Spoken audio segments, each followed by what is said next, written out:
Hi, this is Terri. Welcome back to my channel. I don't know about your household or your state of mind, but our house seems to be like a little on edge. We just went in to tell my husband Zeke to just keep it down on his video call and pretty much got yelled at. I know that I talk really loud when I'm on video calls or phone calls, and that just did not go over well. So anyway, we're recording this on Monday. Tuesday, when you see this, we will be 1 week from election days in the election day in the US. Millions of people have voted in advance, which is fabulous. I guess this is what a pretend democracy looks like. I'm super on edge because I have a client who's being very challenging and is making it difficult and is moving up timelines and is continuing to make it difficult. And so I've had a bunch of very late nights. I worked all weekend long while Zeke and Ray were away. They were hoping to get out and go hiking and camping, but discovered it was deer season and there were people walking around with guns and dogs, and there was one person with a gun and a dog. To be fair, it was a pit bull. The dog was adorable, super sweet, just stood there and wagged its tail at us. And we did get a solid 5 hours out just in the forest in the mountains, and that was wonderful. Yeah, well, I was in my office toiling away. But that's okay. Hopefully I'll hit a point in the next 2 weeks where the big stuff will be done and I'll be able to move forward, which brings me to my topic, because I am on edge because fucking Republicans are trying to push through a Supreme Court justice who is completely incompetent, not to mention a false woman, and has no actual judicial experience. And since what they did with Merrick Garland in Obama's last year, and the hypocrisy. So I am, my head's about to explode. So I thought I'd talk about something completely unrelated, since I imagine all of you are tired of election stuff, tired of the bad news. As I was quickly doing my hair, I was seeing the messages come through, and I think I'm gonna have to pause everything. We've already voted. We're encouraging other people to get out to vote, and there's really not much else we can do at this point. So 2 minutes, 45 seconds in, talking about, I wanted to share some things that I'm actually optimistic about, and how I have to be optimistic when I make my decisions about what I'm going to invest in. This week, we are making a very small investment in a company called Outlaw Soaps. I think it's a husband and wife team, but the woman is the one who's primarily in charge, and she is pretty kick-ass. And I saw this deal through Jason Calacanis's launch accelerator.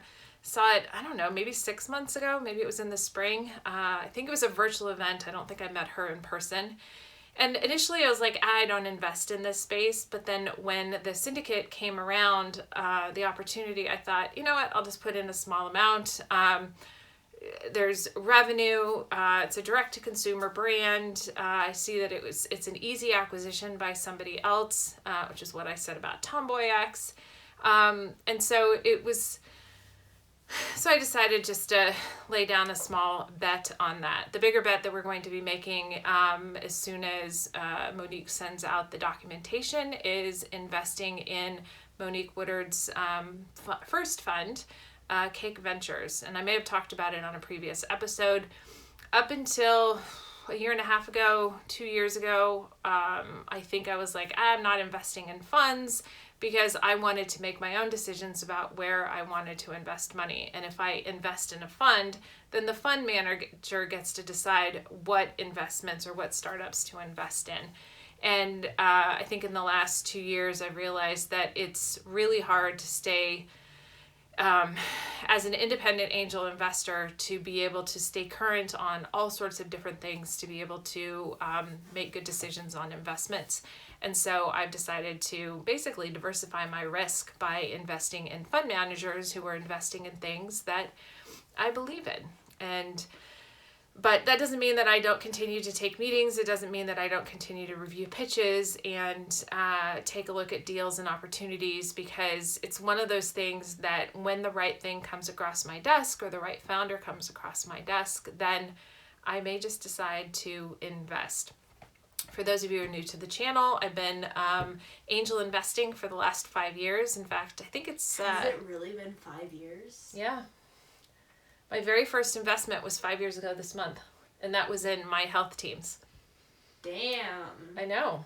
Crazy. It's not felt like 5 years. Well, it was a very steep learning curve, becoming an angel investor, deciding what to invest in, understanding all the terms, understanding what's appropriate here in Silicon Valley versus what's appropriate in other parts of the country and other parts of the world. It's a lot. Yeah, 5 years. I've learned a lot, and I still think there's a lot more to learn. As I was thinking through the topic for today, I thought, running through my favorite investments in my portfolio would be a fun thing to talk about. But then a friend of mine, who's a founder in a state that is not California, in an area that is not, I want to say, super saturated as a funding ecosystem, was talking to an early stage VC about an investment. It was about a $75,000 investment, not a very big investment if you're looking at like an early stage VC for what it is she's looking for. And the investor was really pulling some shit. Was basically trying to convince her that the way she was doing some things and the way she was structuring things was not correct, and was trying to finagle his way into a sweeter deal for himself and trying to make her doubt herself. And it made me so angry to see this happen, because I see this over and over again in markets or ecosystems, geographic ecosystems, where it's not as sophisticated as what we have here in the Silicon Valley. And I see investors really trying to take advantage of unsuspecting founders or less sophisticated founders, because they may not necessarily have the same access to information or same access to the experience that other founders who are in more mature ecosystems have access to. I even have some portfolio companies whose founders have been taken advantage of and have spent some time trying to clean up what I would say some investors have done to them. And it just makes me really, really angry.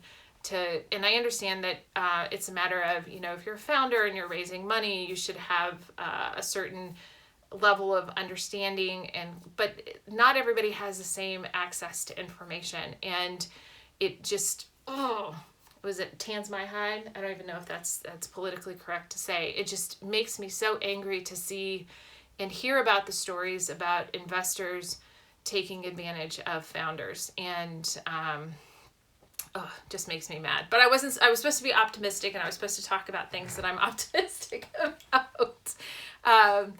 How's that going for you? Apparently it's not going well. I feel like my energy level from a negative, like my head about to explode, is right up here.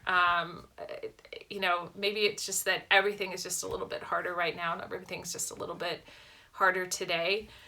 Maybe it's because we have a full moon coming on Saturday with Halloween, with really no sort of recreational release associated with it.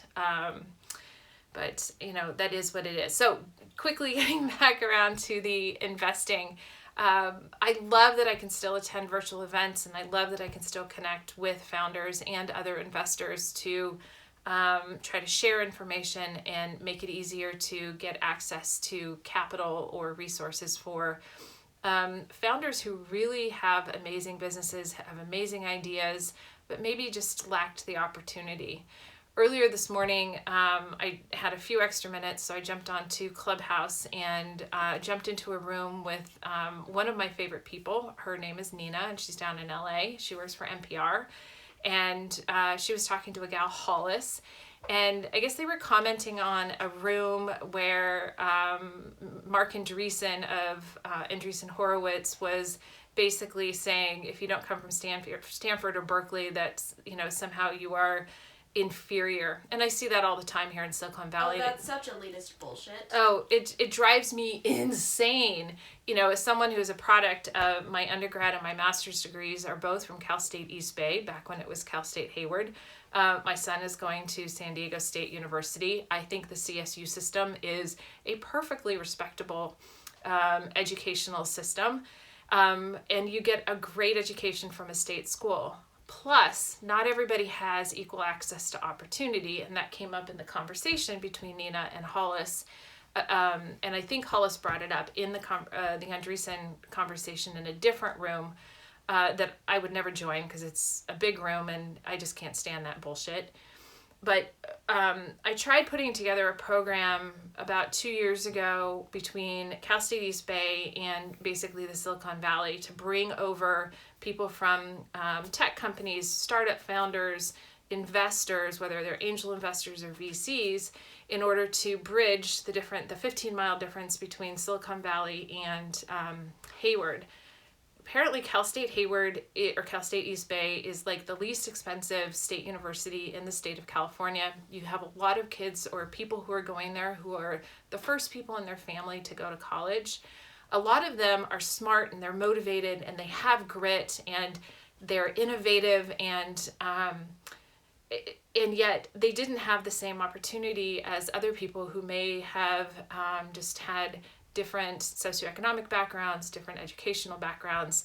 And so this is all that they can afford, or it was all that was available to them because maybe they had to work in high school to support their families and they didn't get access to extracurriculars, or they couldn't study as much as they wanted to because they had to help put food on the table. And this is where I see huge opportunity and why I wanted to put this program together where every month we brought in a panel of people to talk about and help build connections and have the students, the business students at Cal State East Bay meet people they would not otherwise be able to meet and get access to being able to see and hear about things they wouldn't otherwise see and hear.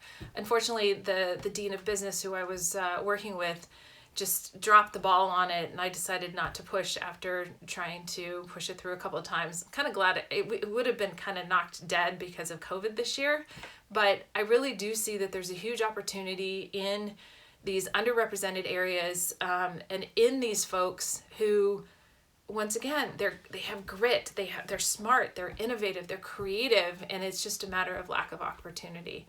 And it's one of the areas that if you hear me talk on, and whether it's a webinar interview, whether it's a podcast interview, you hear me talking about this over and over again, is finding ways to reduce the barrier to opportunity, because when we reduce that barrier, the floodgates of opportunity open up, the blue ocean opportunities that are there, both in economics, it's humongous what the opportunity is there. And so anyway, I'll get off my soapbox, but if you think that Ivy League is the only way to go, if you think that if you're going to snub anyone that's going to some sort of a Cal State or local state institution, by the way, check your bias. Check to see where that's really coming from. And if you don't hire anybody unless they check those boxes, you're probably hiring a fairly homogeneous population, and you are really missing out on diversity of opportunity that comes with having people from diverse backgrounds. Do I feel better? No. I thought this was supposed to be a positive video. Well, it's just like, if you're not opening your eyes to that, I challenge you to open your eyes to that and just kind of look around and see if somebody is where they are. It may not because they're a fucking slacker. It may be because the opportunity just wasn't available to them. And if you have the opportunity to give opportunities to others who may not have had as much or may not have as much as you, do it. Phone call, introduction, speaking at something, mentoring, volunteering at a school, do it. Use your privilege. If you are a person of privilege, a lot of the people who watch this use your privilege. I think we are just, even though we're a week away from the elections, I think we are really still in for some really hard times.